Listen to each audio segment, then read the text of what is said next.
রাঙামাটি, যাকে বলা হয় বাংলাদেশের নৈসর্গিক সৌন্দর্যের লীলাভূমি। সবার কাছে এই জেলা তার অপরূপ সৌন্দর্যের জন্য বিখ্যাত।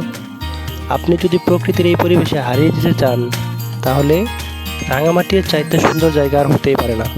কারণ এখানে আপনি বিনোদন কেন্দ্র হিসেবে অনেক দর্শনীয় স্থান, পাহাড়, লেক, ঝর্ণা, রিসোর্ট এবং পাহাড়ি জীবনযাত্রা থেকে শুরু করে সমস্ত রূপের সমাহার যেন এক জায়গাতেই পেয়ে যাবেন।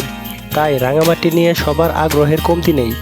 তবে এখানে ঘুরে দেখার মতো প্রায় অসংখ্য জায়গা রয়েছে। তার মধ্যে কয়েকটি জায়গা যেগুলো আপনাকে বারবার এইখানে ফিরিয়ে আনবে। তাহলে চলুন এক নজরে দেখে আসি সেই জায়গাগুলো। তার আগে আপনারা এখনও যারা আমার চ্যানেলটা সাবস্ক্রাইব করেননি, তারা খুব দ্রুত চ্যানেলটি সাবস্ক্রাইব করে পাশে থাকা বেল আইকনটি বাজিয়ে দিন। চলুন তাহলে আর কথা না বাড়িয়ে শুরু করি।